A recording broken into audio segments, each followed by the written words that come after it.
welcome to the Deep Dive. Today we're getting into a really provocative report that reframes the entire climate debate.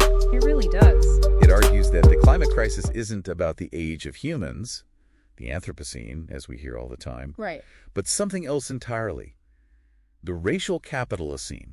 And our mission today is to unpack that, to look at this argument that the whole crisis is tied to a specific economic system and that the solution might be in a very unexpected place. So let's start with the core tension. The report frames it as a kind of philosophical conflict. It's a clash of land ethics.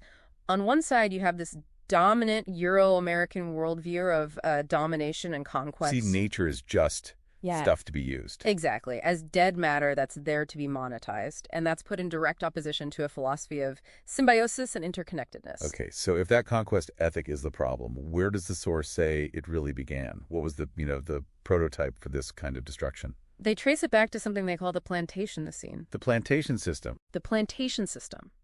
They argue it was the blueprint. It perfected the model of maximizing commodity production through monoculture and, crucially, through the use of enslaved people as cheap energy. An extractive model from the very beginning. Precisely. And that's so important because in response to that, a totally different ethic had to emerge. Which brings us to this idea of an ecological mandate. Who developed that? The report focuses on foundational Black Americans, that's the term they use, who developed this non-exploitative relationship with the land. And we have historical examples of this. Right? Oh, absolutely. Think of someone like George Washington Carver and his work on regenerative agriculture.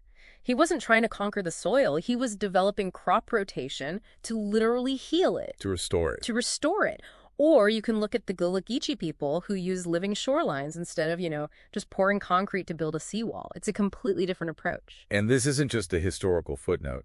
The report connects this directly to data today, and this is where it gets really interesting. It's a critical misalignment. The data shows that foundational Black Americans are the demographic most concerned about global warming. We're talking 57% falling into the alarmed or concerned categories. 57%. Okay, so how does that compare to the group with the most financial power, white Americans? It's a stark contrast.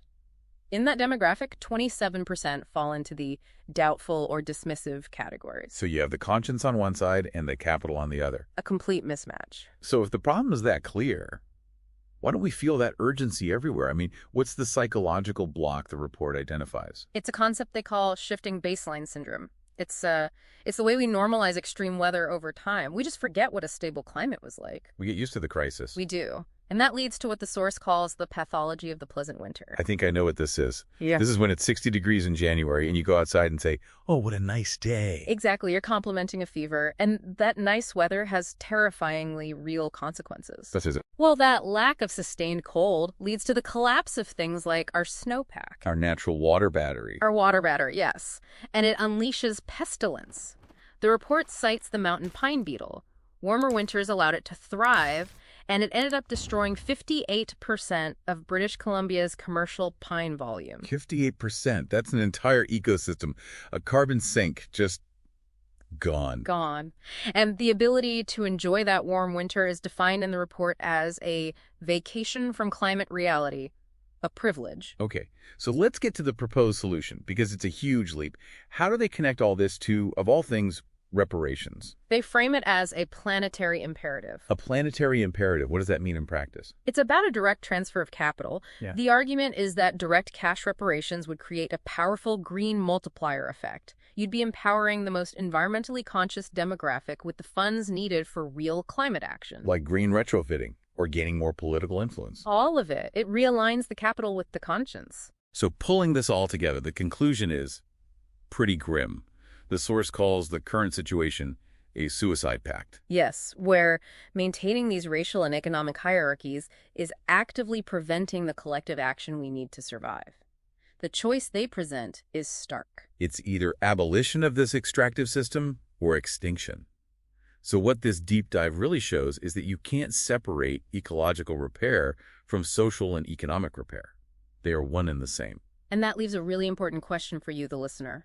If the wealth gap prevents the most concerned people from acting, What does it mean for our future if the green economy is only accessible to those who are statistically least invested in saving the planet? What kind of world are we voting for with our wallets? Thank you for joining us on the Deep Dives.